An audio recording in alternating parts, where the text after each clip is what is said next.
Crop production की fifth practice में आता है प्रोटेक्शन फ्रॉम वीड्स। वीड्स होते हैं जंगली पौधे और इन्हें निकालना बहुत ज़रूरी होता है क्योंकि आप देख सकते हो ये वीट की फील्ड है और यहाँ पे ग्रीन ग्रीन जंगली पौधे हैं। इसकी इससे प्रॉब्लम ये है कि ये हम खाते तो हैं नहीं, ये हमारे किसी काम के नहीं है और सॉइल से न्यूट्रिएंट्स यही ले लेते हैं और इसके आसपास के जो क्रॉप्स होते हैं वो उतने न्यूट्रिएंट्स नहीं ले पाते और वो ख़राब हो सकते हैं या फिर बेकार क्वालिटी के हो सकते हैं। तो undesirable plant grown with crops in the field are called weeds. So field में क्रॉप के साथ जो अनवांटेड अनडिजायरेबल प्लांट्स होते हैं उनको वीड्स बोलते हैं। Now what is weeding? तो इन्हीं वीड्स को रिमूव करने को वीडिंग बोलते हैं। Removal of weeds is called weeding. अब ये अनवांटेड क्यों है मैं आपको पहले ही बता चुका हूँ, क्योंकि they take other plants food, दूसरे plants food which is suppose to be for other crops, वो ये ले लेते हैं। न्यूट्रिएंट्स सॉइल से ये ले लेते हैं, वाटर ये ले लेते हैं। तो दूसरे क्रॉप्स को जो चाहिए वो ये ले लेते हैं, दूसरे क्रॉप्स की हेल्थ अफेक्ट होती है। अनदर वाइल हार्वेस्टिंग, हार्वेस्टिंग हम आगे पढ़ेंगे। हार्वेस्टिंग होता है जब हम कटाई करते हैं, जब हम क्रॉप्स को काटते हैं। तो अगर हमने वीड्स को रिमूव नहीं किया तो सम वीड्स फॉडर जो भी हमारा जो हम हार्वेस्टेड क्रॉप जो होती है, जो कटी हुई क्रॉप्स होती है उसके साथ मिक्स हो जाती है। और कई बारी ये जो वीड्स होते हैं ये पॉइजनस भी हो सकते हैं, तो ये हार्मफुल होते हैं। तो इन्हें निकालने का तरीका क्या है? क्योंकि हमें पता है कि ये ना ही क्रॉप की हेल्थ के लिए अच्छे हैं और अगर कट कर आ जाएँ क्रॉप्स के साथ तो हमारी हेल्थ के लिए या फिर एनिमल की हेल्थ के लिए भी अच्छे नहीं है।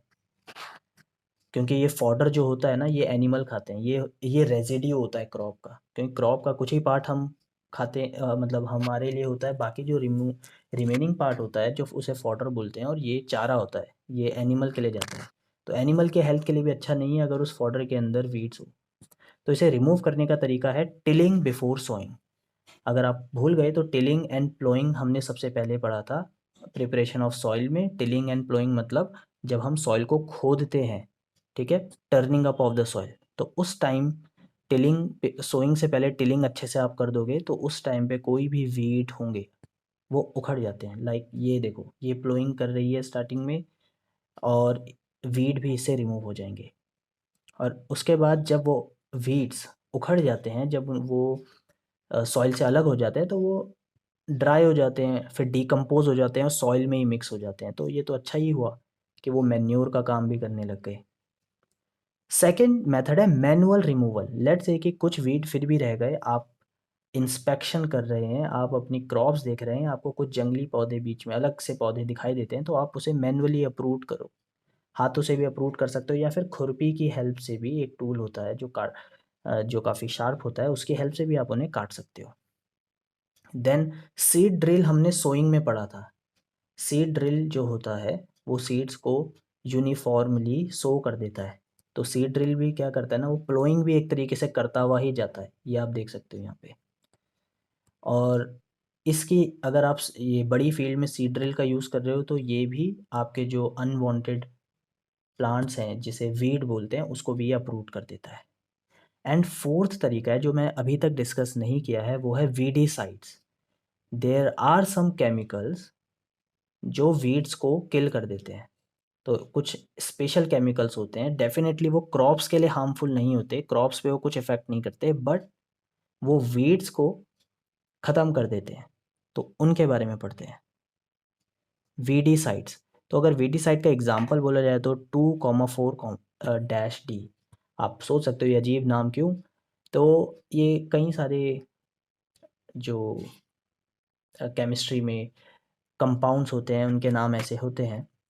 तो अभी आप सिर्फ इसे याद कर लीजिए, इसके बारे में आप बड़ी क्लासेस में देखोगे। तो वीडीसाइड का अगर एग्जांपल पूछ लिया जाए तो 2,4-D।